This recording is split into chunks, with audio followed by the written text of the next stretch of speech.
I never really asked myself this question when I was living in China because when you grew up inside a culture, you experience it as a normal life rather than culture. You think this is just how things work, how people understand everything. Only after I moved to another country, I started noticing, oh, this is not universal, this is probably cultural. A lot of discussion about Chinese culture were too vague. People like to throw big words. Chinese culture is unique, values, morality, and family. Chinese culture loves peace. I mean, who doesn't? So I watched this lecture by a Chinese historian. He asked a more specific question. What are the things that are especially visible in Chinese culture, but not as visible in other cultures? The first thing is our language, especially Chinese characters. They are not just sounds, they are visual. They carry shapes, images, and association between the components.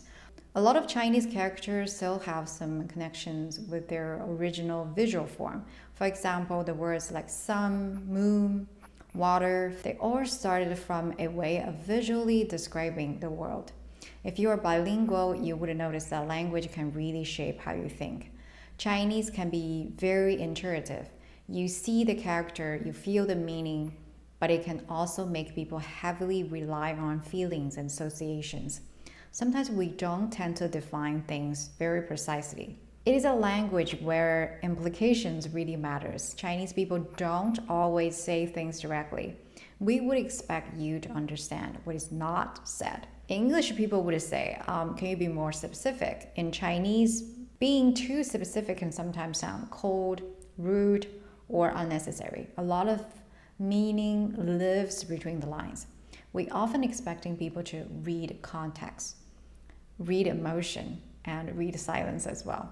The second thing is indeed about family. In our culture, family is not just a private relationship. Family is structure. You can see that directly in our language. In English, you say uncle, aunt, cousin, grandma, grandpa. Very simple. In Chinese, no.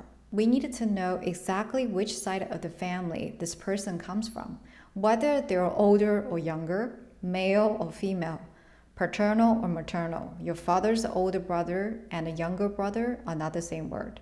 Your mother's brother and your father's brother are not the same word. Your father's mother and your mother's mother are not the same word. Basically, Chinese family vocabulary is like a built-in family hierarchy system.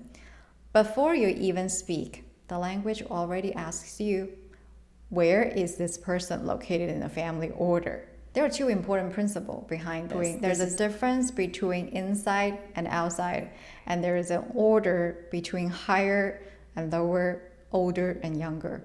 This is not just about relatives. It shapes how people understand the society. In Chinese, the word for country is 国家. 国 means country. 家 means family. So the country is imagined as a big family, and the family often governed like a small country. I was raised to think my choices were not only my choices. Success reflected on my family. My failure also reflected on my family. This can create strong connection and a responsibility, but it can also create guilt, pressure, and emotional debt. So when people say Chinese people are family oriented, yes, that is true. It's not just that we love family, it's that family can be a moral and emotional system and sometimes a control system. The third thing is the Chinese way of dealing with religion and spirituality. In many cultures, religion is exclusive. If you belong to this faith, you don't mix it with another one. But Chinese culture has a long tradition of mixing Confucianism, Buddhism, and Taoism. There's a very classic idea. Confucianism governs society, Buddhism governs the heart and soul, and Taoism governs the body. So basically everyone got a department to run. Confucianism handles social order and morality. Buddhism handles suffering, karma, and the inner world. Taoism handles nature, the body, energy, and all the mysterious things that are hard to explain, but somehow your grandma believes in. So a Chinese person can go to a Buddhist temple, believe in karma, respect Confucian family ethics, talk about Taoism balance, and still say, I'm not religious. And that makes perfect sense in our culture. We can be extremely practical and mystical at the same time, and we don't have one clear religious identity growing up.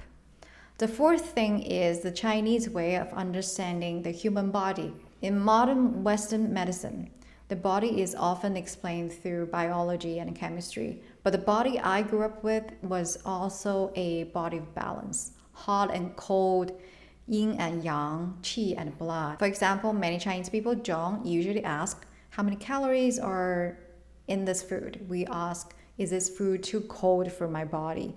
Will this create more heat in my body? Can I eat this during my period? Yin, yang, and five elements are a whole knowledge system. It connects food, medicine, seasons, colors, directions, organs, and the universe into one large network of meaning. I like to keep my skin fair, not because I'm racist. In the Chinese five-element system, my main element is metal, and white is a matching color for metal. Today, of course, science has replaced a lot of that as a main knowledge system, but these old ideas are still very much alive in our daily life, especially in food and health. The fifth thing is the Chinese worldview, especially the idea of 天下, all under heaven. Traditional China had a very different way of imagining the world. It did not begin with equal nation states the way modern international relations does. It imagined China as a center, surrounded by other peoples and regions. The farther away from the center, the less civilized they were imagined to be. This created all the distinction between Hua and Yi, between the civilized center and the so-called barbarian around it. And later, this also shaped the tribal system. The dream of all nations comes to pay respect. Our emperors never paid visit to other countries. Of course, the modern world changed all of that after the late Qing dynasty, especially after China was defeated by Japan in 1894. The old worldview collapsed. China had to stop imagining itself as the center of the world and start seeing itself as one nation among many nations. And this created a huge anxiety. So modern China has been deeply shaped by the pursuit of wealth and strength. China had to become rich and powerful because weakness meant humiliation. If you fall behind, you get beaten. I grew up with this feeling, even nobody explained it to me academically. Study hard, work hard, don't waste your time, don't lose face, don't be weak, don't fall behind. Make your country proud, make yourself useful. It's like national historical anxiety entered the family, the school, and eventually entered every Chinese nervous system. So the culture I came from often felt like a race to survive, to succeed, to not be looked down upon. And I'm not saying this is all bad. This culture gave Chinese people disciplines, ambitions, and a higher tolerance for hardship, but it also can give us anxiety and shame and the feeling that everything has to be earned. So when I ask myself what Chinese culture is, I often think about our food. Now I also think about these invisible things, family obligations, historical anxiety, the pressure to become strong, and the fear of being weak, also the need to prove yourself. Culture is not always soft and beautiful. It can also be heavy. It can give you belonging. It can also give you shame. I don't want to glorify Chinese culture, and I don't want to reject it either. I just want to understand it. One of the most useful distinction I learned from this historian is the difference between culture and civilization. Culture is what makes different peoples different. Civilization is what allows different peoples to live together. So culture has no high or low, but civilization does involve learning, equality, dignity, and how to coexist with others. I think this distinction helped me a lot as an immigrant, So this video is not me trying to define Chinese culture for everyone. I'm trying to understand the culture that has been living inside of me. When I was in China, I was standing inside of the mountain. After I left, I finally got a little distance. And with that distance, I started to see the outline of the mountain. Not perfectly, but more clearly than before.